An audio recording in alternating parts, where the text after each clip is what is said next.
जो विद्यार्थी मित्रों આપણે આગળના પીરિયડમાં તેરી હે જમી ધોરણ 8નો જે પહેલો એકમ છે એમાં આપણે કાવ્યની સમજૂતી જોઈ ગયા.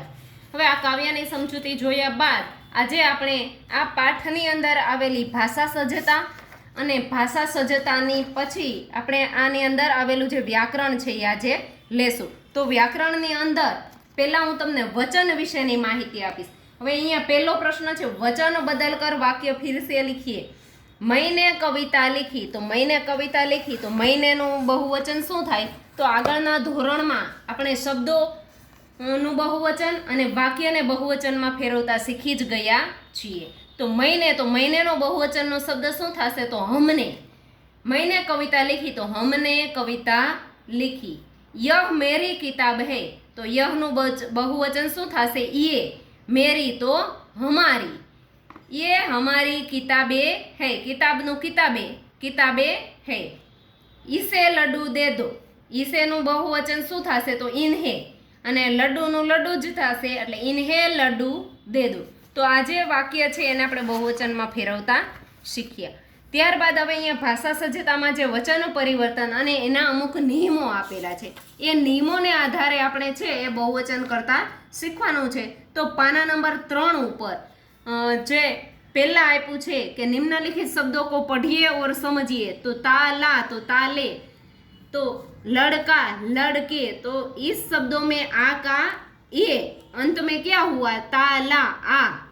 तो उसका बहुवचन बनाने के लिए ताले ए आ का ए लगाया गया. लड़का लड़के, घोड़ा तो घोड़े, बेटा तो बेटे. तो उपर्युक्त शब्द पढ़ने से हमें पता चलता है कि आकारांत पुल्लिंग शब्दों का बहुवचन बनाने के लिए शब्दों के अंत में आ का ए कर दिया जाता है. त्यारबाद उसके बाद है रात तो राते, तो क्या जोड़ दिया जाता है बच्चों? ए. बहन तो बहने, किताब तो किताबे. तो ये अकारांत स्त्रीलिंग शब्दों का बहुवचन करने के लिए अंत में ए जोड़ दिया जाता है. उसके बाद है लता तो लता ए, इसमें भी ए जोड़ दिया गया है. कन्या तो कन्या ए, महिला तो महिला ए. तो इस तरह आकारांत स्त्रीलिंग शब्द को बहुवचन बनाने के लिए अंत में ए जोड़ दिया गया है. यहाँ हम देख रहे हैं कि तिथि तो तिथि या जोड़ दिया गया. क्या शब्द जोड़ दिया गया? या. तिथि तो तिथि या. विधि तो विधि या. लिपि तो लिपि या.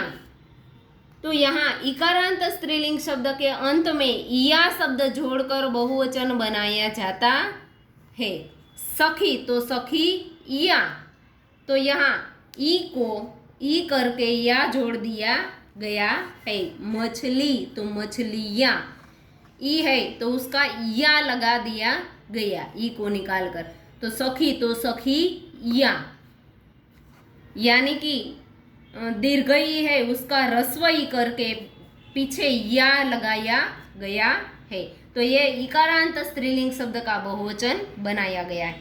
उसके बाद है पुड़िया तो या. पुड़िया तो या का या कर दिया गया है. चूहिया तो चूही या. चंद्रबिंदी लगाकर या लिख दिया गया है. उसके बाद है वस्तु तो वस्तु ए लगाया गया है. वधु तो वधु ए. गौ तो गौ ए. ये उकारांत शब्द और औकारांत शब्द है उसमें पीछे ए लगाया गया है.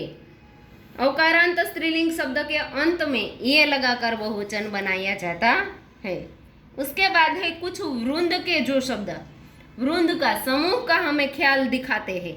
ऐसे जो शब्द है उसमें जन, गण, वृंद, वर्ग आदि शब्द लगाकर उसका बहुवचन शब्द बनाया जाता है. जैसे कि प्रजा तो प्रजाजन, पाठक तो पाठक गण, लेखक तो लेखक वृंद, मजदूर तो मजदूर वर्ग.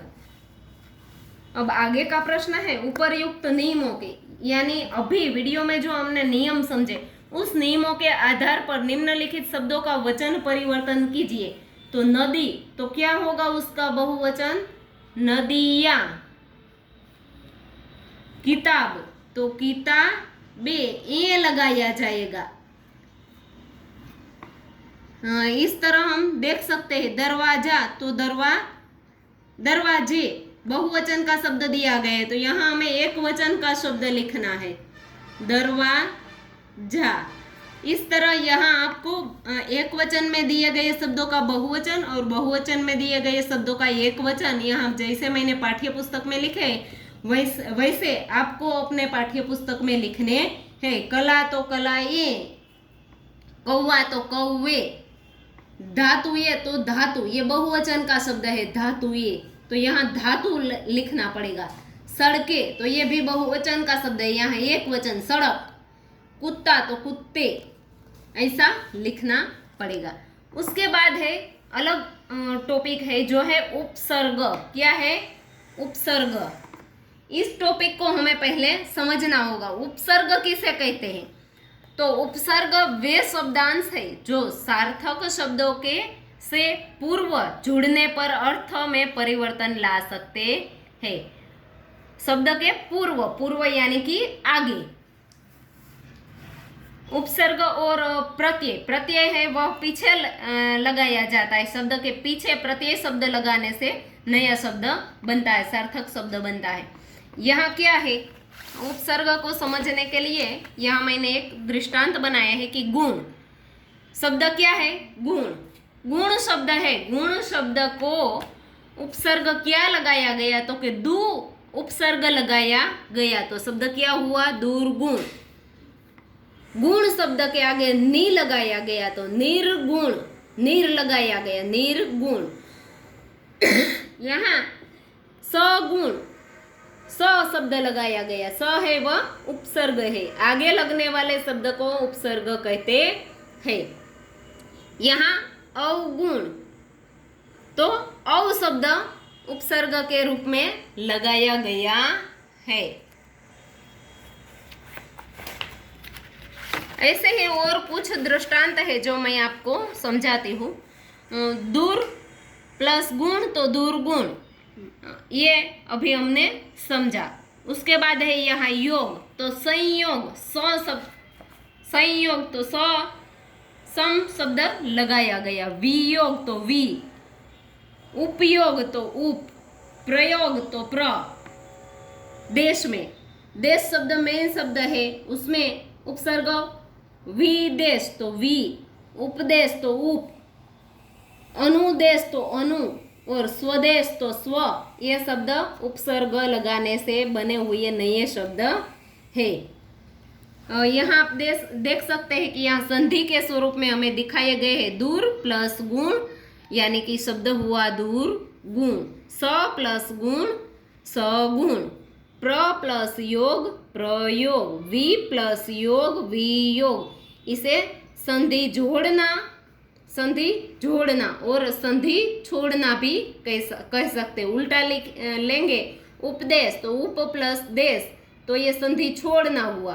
उप प्लस देश तो उपदेश, ये संधि जोड़ना हुआ। निर प्लस गुण तो निर्गुण।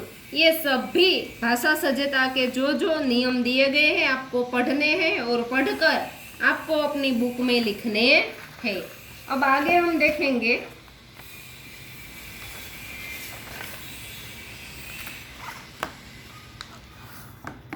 उपसर्ग के कुछ उदाहरण यहाँ भी दिए गए। अ शब्द, अ के उपसर्ग लगाकर कुछ शब्द बनाने हैं। तो अज्ञान, अगम, अमर, इस तरह। अन तो अनपढ़, अनहोनी, अनजान। क लगाकर कपूत, कु लगाकर तो कुपुत्र, कुसंग। ऐसे यहाँ बहुत सारे उदाहरण दिए गए हैं। निम्नलिखित उपसर्गों के योग से 3-3 शब्द बनाइए। तो तो 14, चौराहा। ऐसे हम शब्द बना सकते हैं। बिन तो बिन उपयोगी, पर तो परदेश, अन तो अनजान, अध तो अधः पतन। ऐसा हम शब्द बना सकते हैं। उसके बाद है प्रत्यय, जो अभी मैंने आपसे कहा था। उपसर्ग के साथ साथ शब्द आता है प्रत्यय। क्या शब्द आता है? प्रत्यय। उपसर्ग वाला जो शब्द है वो आगे लिखा जाता है। कोई भी शब्द है, जैसे कि अभी मैं आपको समझाती हूँ। मुख्य शब्द है ज्ञान, तो अ लगाया और शब्द हुआ अज्ञान, तो ये उपसर्ग बन गया। अब प्रत्यय वाला शब्द मैं लिखती हूँ चल, तो चलता, पीछे क्या लगा? ता शब्द लगा। ता शब्द लगने से ये ता है वह प्रत्यय हुआ, अ है वह उपसर्ग।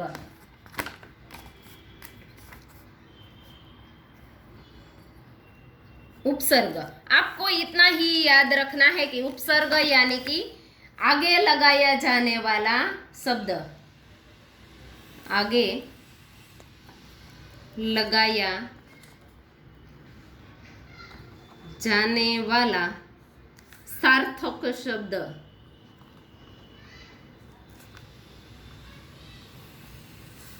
ये है पीछे लगने वाला, पीछे शब्द के पीछे लगने वाला सार्थक शब्द।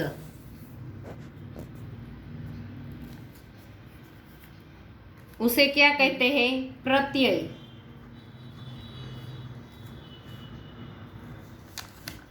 बराबर। अब हम इसके कुछ उदाहरण यहाँ देखते हैं। चल, तो ता प्रत्यय लगने से चलता। खा, तो या प्रत्यय लगने से खाया।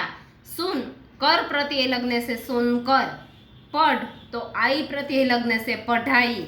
यानी कि ये सभी शब्द सार्थक जिसका कोई अर्थ होता है। निम्नलिखित, तो ऐसे यहाँ एक स्वाध्याय में प्रश्न दिया गया है अभ्यास में कि निम्नलिखित शब्दों के प्रयुक्त प्रत्यय ढूंढिए। मनुष्यता, तो क्या प्रत्यय लगाया गया है? ता। धनवान, तो वान प्रत्यय लगाया गया है। रसोईया, तो या। टोकरी, तो ई प्रत्यय। इक हरा, तो हरा प्रत्यय। तो इस तरह हम देख सकते हैं कि हमने इस पीरियड में पढ़ा कि वचन, एक वचन, बहुवचन, उपसर्ग और प्रत्यय, ये 3 टॉपिक आज हमने व्याकरण में लिए हैं। वचन, उपसर्ग